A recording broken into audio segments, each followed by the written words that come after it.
Christian and I just had a pretty fun ATV ride out to the East Point here from housing on Santa Rosa Island, and I'm out looking for the possibly new eagle pair out at East Point. We found them last year at a place with a nest, but no action at the nest, so we came back this year to check the nest. The nest is empty, unfortunately, so I'm kind of staking the area out now to see if they maybe are nesting at a different location nearby. Meanwhile, Christian is on the ridge back that way, half a mile or so, looking for peregrines at the Noma peregrine territory, which was completely vacant of birds last year. So we're kind of dividing and conquering today. It's a much nicer day. We're gonna get a bunch of rain tonight and tomorrow though, so we're trying to get as much done as possible.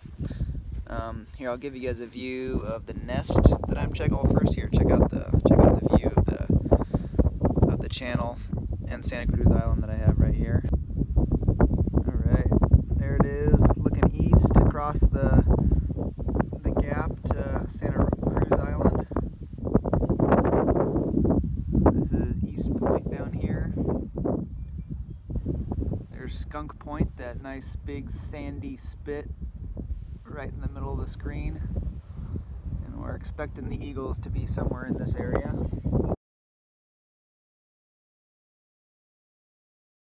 Subadult eagles here at East Point. A66 and A99.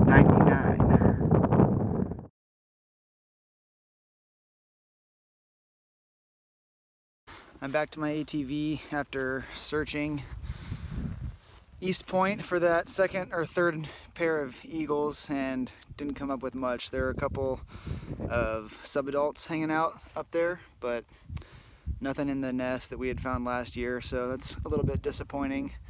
I was hoping that we would have a third pair on Santa Rosa with them, but onward. So I'm back at the ATVs. Christian's finishing up monitoring some peregrines over at Noma, and I am taking a nice healthy walk out to Bond Point. Once upon a time, not too long ago, there was a very nice road that took me most of the way there, but alas, a number of the roads out here have been closed, and that means we walk. So I'm not sure that I'm going to have enough time once I get there to do a full survey, so hopefully when I get there I can see something definitive right away. Yeah, we're just kind of rolling the dice on this one, but might as well go for it because the rain is coming and we're not going to have much access to large parts of the island after tonight, so gotta get done as much as we can. The boldness has paid off. I showed up to the Bond Point territory here, and both the male and the female are perched right next to each other on the rocks in the territory, vocalizing a little bit. So it probably shouldn't take too long to determine that they're in courtship. So we're gonna hang on a little bit longer. I've got about 2 hours before I really have to start heading back and chance getting hit with the rain that's coming. So I'm gonna hang out for an hour or so, watch these birds, give you guys a little look at them too. I got my camera set up, so they're vocalizing now. All right, I'll give you guys a quick look now. Check it out. Okay, this is the female.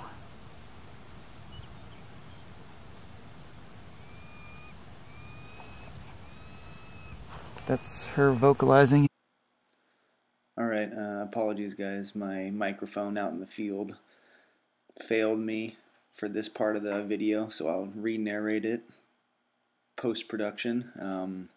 So basically I was just talking about how you can tell the difference between the female and the male. When they're right next to each other, the female is quite a bit larger, but barring the direct comparison, there are a few color variations that we look at. This is the female. She, besides being larger, is usually a little bit more drably colored, has a more pale yellow cere, compared to the male. This is the male here. The video doesn't really do the colors justice, but the male definitely has a brighter orange feet and cere. That's kind of the base of the beak where the nostril openings are. He usually also has a much cleaner white breast that distinguishes him from the female's breast, which tends to be a bit more tan or kind of a muted white as opposed to a clean white. So right now we're pretty much established that this pair are in the territory, but I'd like to see some behavior indicating that they're in full-on courtship. So things like copulations or the male giving food to the female, things like that, are some behavior that I'd really like to see right now. So basically I'm hanging around hoping to see something like that. Just about 300 meters from where those birds are perched, which is right along the ridge right there. There's the female, there's the male. The female has been yelling at the male for the last 10 minutes or so, probably to try and get him to go grab some food for her. He's not giving in yet, but he will. So we're gonna hang out a little bit longer, see if we can catch some behavior for you guys. Alright, right when I finished that, the male took off, going to hunt. He's right... where is he? There. See him? Flying out over the ocean. Still flying. Going out really far, really directly. That's pretty classic behavior for hunting out over the ocean for these guys. He's spotted some group of birds that he's interested in trying for, and he's heading out in that direction. I can tell with my binoculars there are a bunch of birds out there, so hopefully he's successful, at least hopefully for him. Thankfully we weren't rolling for that, but I just broke rule number 1 of peregrine surveys, and I stopped watching the peregrine. And while I was doing something like eating or something like that, the female took off and left, but she came back almost immediately, so no harm, no foul, but let that be a lesson to you all. Don't take your eye off the bird. Hey everybody, sorry to disappoint, but I'm probably not going to hang around for the male to bring that food back. I don't need to see it at this point in this season. We already know that there's a pair present here, and that's all we need to see. And it just started raining, and I have a very long, not terribly fun hike to get back to my ATV, and it is supposed to start raining even harder tonight, so I'm just gonna take off now before I get really caught in it. All right, well, instead of watching peregrines, you can watch me hike up a hill instead. How about that? It's a tall hill with high grass. I'm making use of my previous track so as to reduce grass resistance. It doesn't seem to be helping much. All right, good work everyone. We've made it to the steep section. Or I'm not sure really how to film that so that it looks steep, but trust me, it's steep. There's the section we just did. Relatively flat. Look, you can see, where is it? Look.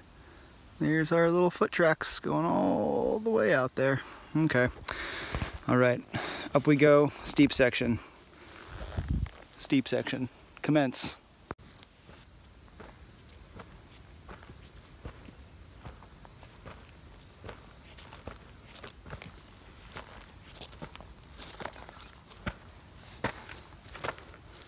Oh, hello.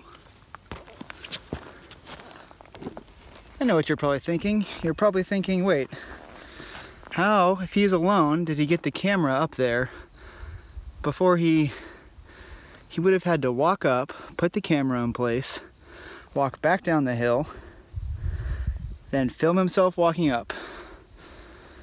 And if that is what you think, then you are not wrong. Oh, and there she is. My beautiful ATV, waiting to take me the rest of the way home. Yes. All right. That was a bit of a slog, no doubt, but we made it. Thank you guys for tagging along. I'll bring you back later. Okay, see ya.